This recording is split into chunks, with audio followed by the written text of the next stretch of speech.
Jika seorang lelaki mencintai isteri orang adalah salah, bagaimana jika seorang wanita, anak dara, janda, bukan isteri orang, mencintai suami orang? Bagus Puspanita ni. Dia ada dua, mencintai dan bertindak atas cinta. Itu dua benda yang lain. Kita mungkin jatuh cinta pada satu orang, tapi kita tak buat apa lah. Tak salah. Cinta ni bukan, cinta Hamai Sat. Dia tak boleh macam tu. Kita apa kita nak kata? Kita tengok satu orang, kita jatuh cinta. Kan? Tengok satu orang, aku cinta kat dia. Mana ada cinta? Aku cinta, tak buat apa, cinta ya. Pasal cinta adalah macam marah, sedih. Ini adalah perasaan manusia. Okey. Yang salah bila dia marah, dia pergi pukul orang. Itu salah. Kalau dia marah, dia duduk senyap, dia dapat pahala kan? Dia cinta tapi duduk senyap, dia tahan diri, dia dapat pahala lah. Pasal dia tak pergi langgar. Contoh. Itu kalau dia cinta dengan isteri orang lah. Jadi dia tak tindak apa dia tak kata. Okey. Yang menjadi masalah ialah apabila dia bertindak. Kalau lelaki kepada suami isteri orang, salah lah. Pasal kau tu ada hak suami lain yang mana dia tidak boleh campuri. Cuma kalau dia wanita kepada suami orang, tidak salah, kerana dari segi syarak tak salah lah, walaupun wanita memang tak suka. Tanya isteri saya depan ni, dia tak suka. Dia memang tak suka, tapi dari segi syarak dia boleh. Maksudnya jika dia propose diri dia, mau tak kahwin dengan aku, tak ada salah apa. Hancuri dia tak ada. Dia tak ada lah istilah curi ni maknanya. Saya sebut ni, saya tak tonton perempuan tak setuju, termasuk isteri saya tak setuju, saya sebut juga. Iaitu sebenarnya dia tak ada istilah curi. Macam nak bagi ada juru kamera belakang tu angguk. Saya ada lelaki dia orang. Sebelah sini sama sana sama. Dia sebenarnya tidak ada istilah curi. Kita kalau ada suami, saya bukan nak pujuk supaya bagi poligami, tapi dengar tu. Kita kalau ada suami, adakah kita duduk dengan suami kita 24 jam? Tak. Bukan dah kita boleh dapat masa dia dengan 24 jam. Kalau duduk kita pun cembu. Abang ni tak mau keluar rumah, pergi keluar kawan orang. Betul tak? Serabut dia duduk tengok dia melengkak dalam rumah ni. Tapi lelaki, sebab tu orang kata kahwin lah. Saya suka kata kahwin dengan lelaki. Lelaki tu lelaki, watak dia lelaki. Sebab tu bila kita nak kahwin, syarat dia suami kena lelaki. Kahwin dengan suami takut cicak, lipas, lompat naik. Jangan suami apa je dah. Mai apa-apa bunyi tak bumbu rumah, dia takut pergi tengok. Kita pula perempuan kena pergi tengok, dia mari menyorok belakang mari buat apa? Dia jenis penakut. Mana boleh? Dia suami. Ar-rijalu qawwamuna 'alan nisa. Lelaki tu qawwam di atas nisa. Pergi majlis, mana suami? Tu suami saya. Tu. Mana suami? Ada tu. Yang mana? Malas nak tunjuk. Tak steady suami kita. Jadi muhabbat kat orang lelaki ni kan, dia pada dengar. Suami lelaki, watak lelaki. Sebab tu kadang-kadang dia marah kat kita. Dia cengih sikit. Sebab suami kita lelaki. Ada mood dia lelaki lah. Cara watak dia, cara dia tengok, cara dia tenung. Karisma dia sebagai lelaki. Ni kalau kita marah dia ada menyorok, takut hanya marah aku.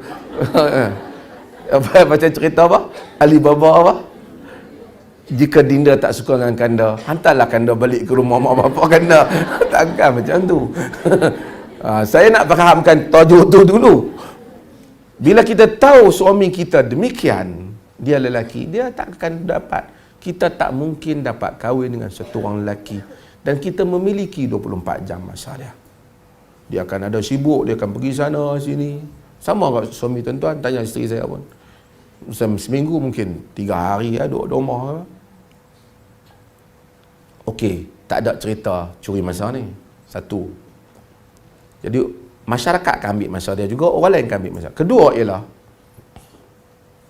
kita takut berbahagi kasih. Betul tak? Saya akan pergi yang ketiga yang paling betul sekali. Berbahagi kasih ni ialah kita rasa nanti dia tak sayang kat kita. Sebenarnya tak benar. Sayang ni dia bukan macam duit RM10. Bagi kat dia RM5, kat dia tinggal RM5 tak. Kita dapat anak pertama kita sayang. Mai anak kedua, minta maaf lah, abah tak boleh sayang kat balung, nak bagi kat adik nombor 2. Tak. Seperti mana sayang kita yang pertama, kita sayang juga yang kedua. Mari 10 anak. Hang anak banyak macam mana hang nak sayang? Aku anakku seorang, aku sayang dia semua. Tak. 10 tu kita sayang. Sayang dia sama banyak, samalah orang yang anak seorang tu. Betul tak? Tak pernah mengaku pun. Betul. Apa tak mahu mengaku pula? So dari sudut tu saya nak cerita syarak tak zalim. Cumanya mungkin kita takut tak adil. Tapi yang kedua ialah soal cemburu yang tu ya. Orang perempuan pantang tercabar kan. Laki hang nikah dua, hang jaga macam mana tu? Yang tu yang tak mau dengar tu. Kalau melainkan kita abang, aku kan jaga, aku suruh lagi dia pergi nikah dua. Dua malam saja saya suruh buat 3 hari 3 malam. Pandai cik tipah macam tu lah. Kan? So tak ada istilah, cumanya soal keadilan. Ni tanya bagi kau ni kan. Cuma adil ni pada zaman moden ni susah.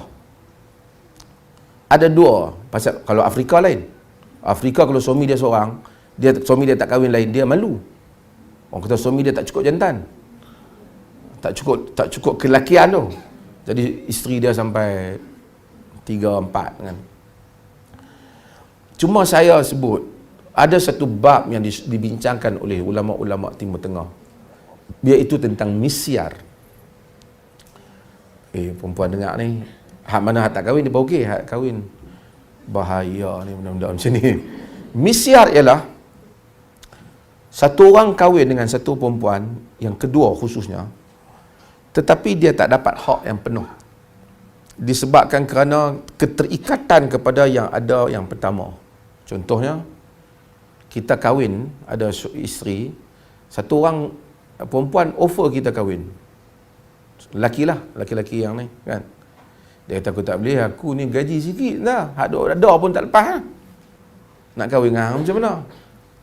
Saya ambil contoh lah yang praktikal. Katakanlah bos pejabat perempuan, dia umur dah 40. Tak ada siapa kahwin dengan dia. Nak kahwin dengan budak 25, dia tak mau lah. Betul tak? Bukan kata dia tak ada rupa ke apa, dia sibuk dulu. Kan orang perempuan ni kadang-kadang bila dia tak kahwin, dia ada sikit, bukanlah semua lah, tak kira marah pula. Dia ada sikit watak dia kadang-kadang cengeng sikit. Betul tak? Guru besar kalau tak kahwin, kacau kita.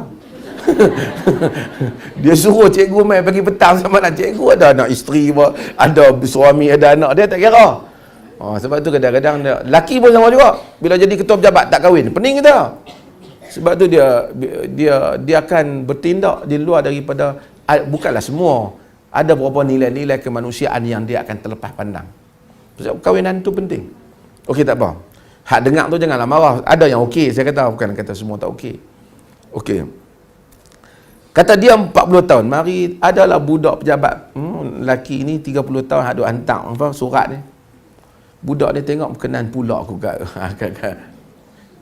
Dia kata, awak tak mau kahwin dengan saya? Cik, saya mana cik? Gaya gaji saya 1,500, cik gaji 10,000. Bukan saya nak makan gaji awak. Jangan isteri saya marah di rumah. Hak ada lah pun pekin tu, kereta pun banyak tak habis. Wah. Dah. Kahwin dengan saya.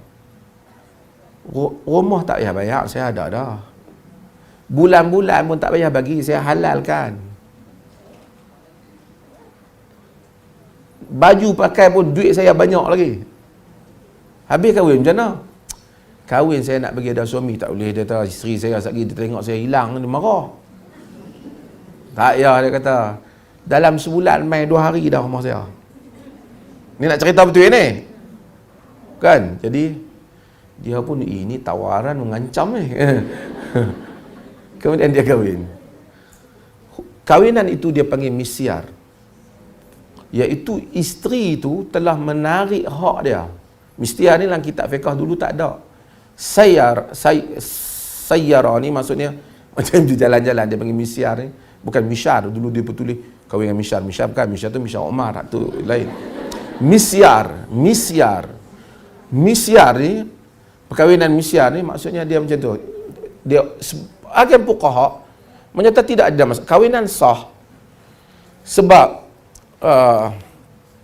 Nabi SAW Saudah binti Zam'ah, isteri Nabi, dia tarik hari dia bagi ke Aisyah. So mereka kata jika isteri tu sendiri dengan dia punya